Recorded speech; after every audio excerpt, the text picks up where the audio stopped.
Hello and welcome our blood viewers to Ardu's News English edition. As usual, we bring to you the major and top highlights of tonight. The head of state expresses his warm congratulations to the president of India.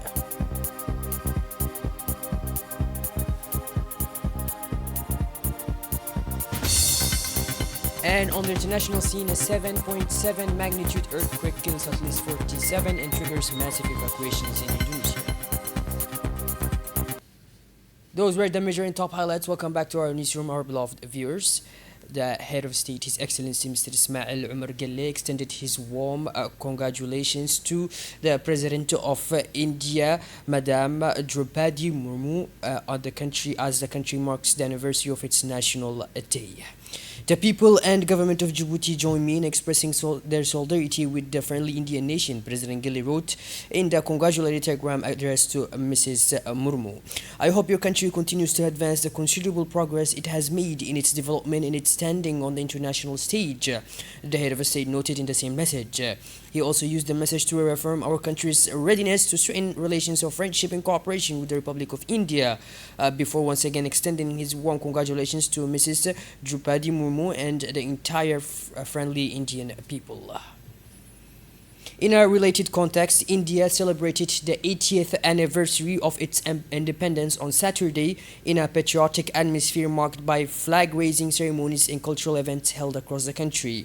The day commemorates India's independence from the United Kingdom, proclaimed on August 15, 1947, New Delhi, and in several states across the country. Official ceremonies, parades, and cultural activities were organized, while national colors were widely displayed at the institution and public sites. In this context, Indian President Draupadi Murmu called for strengthening national unity, promoting inclusive development, and consolidating national security with the goal of building a developed India by 2047.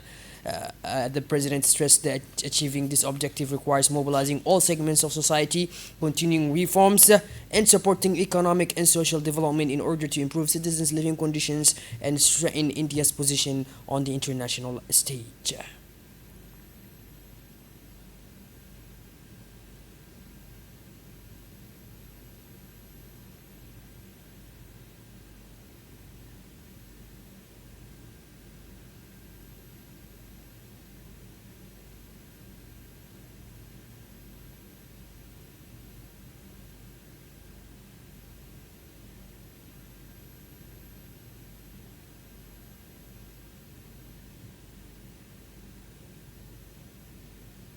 Focusing back on the national scene, a successful outcome of the Ardu Bankwali Association held under the auspice of the Ministry of Youth and Culture, the second edition of the Ardu Inter-Community Cultural and Sports Challenge concluded this Saturday in an atmosphere of celebration, fraternity and unity. Over several days, the six participating localities competed in a spirit of competition and fair play across three main disciplines: football, volleyball, and athletics. Beyond the sporting performances, the event established itself as a genuine meeting point between communities and generations. The Ardu Stadium saw a strong turnout from the early hours of the day. The eagerly awaited football final delivered a hard-fought match between the tournament's two best teams. After a closely contested game, Calaf secured victory, claiming the title of the second edition. The volleyball competitions also drew an enthusiastic crowd, while the athletics events, particularly the sprints and endurance races, revealed several young talents from the various communities. Beyond the field, the closing evening gave the event a cultural and popular dimension. Traditional dances, performances by local artists, and musical entertainment brought together a large crowd in a festive atmosphere. The award ceremony marked the high point of the day. Winners across the various disciplines were recognized for their performance, commitment, and sportsmanship. For the organizers, this second edition confirms the challenge's role as a tool for bringing communities closer together, fostering dialogue and building cohesion. The strong turnout from the Ardu Bankwali population also reflects the growing interest generated by this initiative.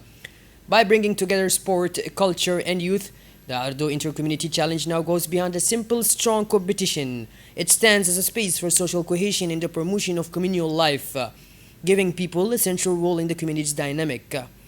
This second edition, therefore, ends on a particularly positive note. Young people played, communities came together, and culture brought hearts closer. A popular success that already sets high ambitions for future editions.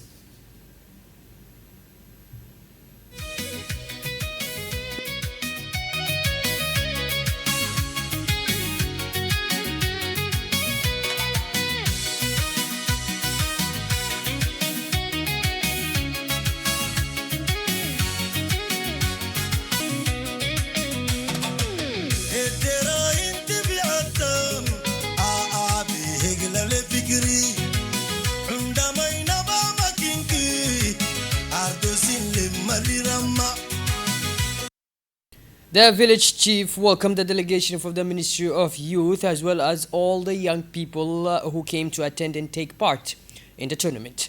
We welcome you all to our village, the chief of the village said. The people of Ardu are very proud to host this tournament and warmly thank the Ardu Youth Association for organizing this second edition. The president of the association then thanked all the participants in this challenge.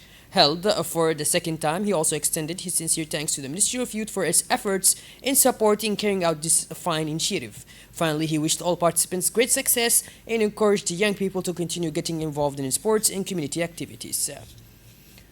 For his part, the regional deputy director announced the launch of the second edition of this tournament, an inter-community challenge organized by the association in collaboration with the Ministry of Youth.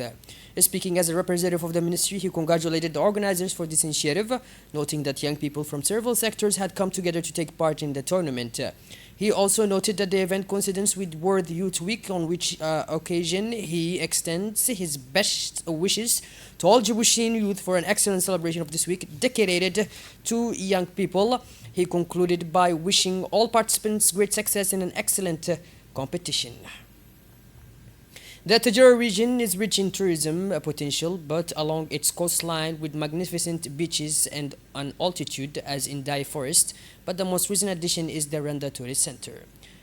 The Tajura region, in addition to its coral reefs teeming with fish of every kind, is home to the vast majority of the country's tourist sites and campsites, which welcome thousands of tourists eager for adventure and hiking from all four corners of the world every year. The latest addition, and by no means the least, to this tourist site is Le Legend, the Legends, named after the well-known summer village in the Renda sub-prefecture. This project, part of the effort to promote national tourism, is undoubtedly a testament for the development and growth of Djibouti's tourism sector, which nevertheless remains unexploited to this day. This new and luxurious tourist site will soon welcome hundreds of domestic and foreign tourists eager for adventure and discovery. During our report, we met with the site manager, who told us more about how the site operates and what it offers. This new gem in the tourism sector represents an opportunity for Rwanda, giving this village already known for its mild and pleasant climate and modern and appealing image. This project marks a significant step in the development of the region's tourism sector, allowing Rwanda to gain greater recognition both nationally and internationally.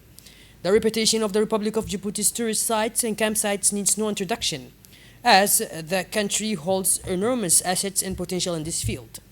The result of a long and sustained efforts led by the President of the Republic, His Excellency Mr. Ismail Omar Gelle, and his government, this is a sector set to grow in the near future, one that will undoubtedly generate tens of thousands of direct and, of course, indirect jobs. As Djibouti goes through the hottest period of the year, marked by a particularly high temperature and heavily humid along the coast, beaches are seeing large numbers of people seeking relief from the heat and moments of relaxation.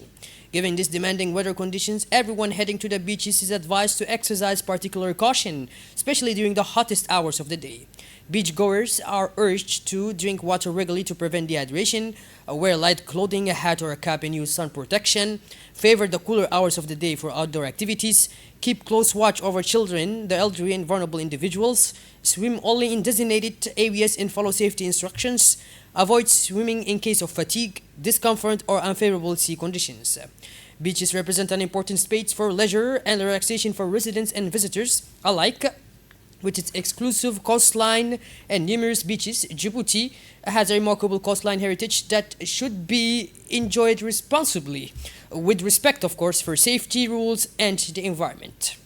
Shifting to a more regional side, artificial intelligence, AI, could become a decisive tool for African farmers and contribute significantly to transforming the continent's agricultural sector. According to a Djibouti regional representative for Africa, the United Nations Food and Agriculture Organization, known in short as FAO. Against a backdrop shaped by the effects of climate change, population growth, mounting pressure on national resources, and the need to strengthen food security, the development of new technologies offers new prospects for improving the productivity and resilience of African agricultural systems. Angola is introducing new measures aimed at protecting local seed producers and breeders as part of government efforts to reduce agricultural sector's dependence on imported imports and strengthen domestic production. Authorities want to create a more favorable environment for local producers and encourage investment in the production, multiplication, and development of seeds suited to the needs of Angolan agriculture. A powerful 7.7 magnitude earthquake struck East Nusa Tenggara province in Indonesia, killing at least 47 people and forcing around 2,000 residents to evacuate their homes, according to local authorities. The tremors, which lasted at least a minute, were followed by strong aftershocks. Fearing further shaking or the collapse of weakened buildings, many families chose not to return home and spent the night outdoors. Relief operations continue to face major challenges, particularly in providing a temporary shelter and assistance to the thousands of people forced from their homes, as authorities continue to assess the damage and search for, of course, survivors. A displaced Lebanese family was killed in an Israeli airstrike targeting an area of southern Lebanon after having left their destroyed home to seek shelter in an area they considered safer, according to local sources. The strike underscores the fragility of the security situation in southern Lebanon, even as a ceasefire agreement remains firmly in effect between the Lebanese and Israeli sides. Lebanese and Israeli authorities are engaged in efforts to ensure compliance with the terms of the ceasefire, but the continued incidents on the ground keep undermining the arrangement. Spanish firefighters and members of the military emergency unit worked through the night from Friday to Saturday to contain a violent wildfire ravaging the Huesca region in northern eastern Spain. Named Penas de Regolas, the fire has already destroyed several thousand hectares of vegetation and forced hundreds of people to leave their homes. As a precaution, authorities remain on high alert as flames advance rapidly through several inhabited areas. At least 6 people have died in Indiana in the United States following violent storms and flooding that have struck the state since Tuesday. Meanwhile, tropical storm Lala has strengthened into a Category 1 hurricane as it approaches the big island of Hawaii, raising fears of powerful winds, torrential rains, flooding, and dangerous surf. Indiana's Emergency Operations Center reported that the victims, including a 4-year-old child, 3 women, and 2 men. The deaths were recorded across several counties affected by the storms. Ahead of the hurricane's arrival, Hawaiian authorities have taken several preventive measures. The Department of Transportation announced the closure of Hilo International Airport and Iloson Onizuka Kuna International Airport, as well as several commercial ports on the Big Island and in Maui and Kauai counties. These events come as a significant deterioration in weather conditions affect several regions of the United States, mobilizing local and federal authorities to reinforce rescue, evacuation, and of course relief efforts for its affected population. Well, by this, our blood viewers, we finally conclude this edition. Thank you for being with us, and make sure to tune in later for more as usual. Have a wonderful evening, and please do take care. Thank you.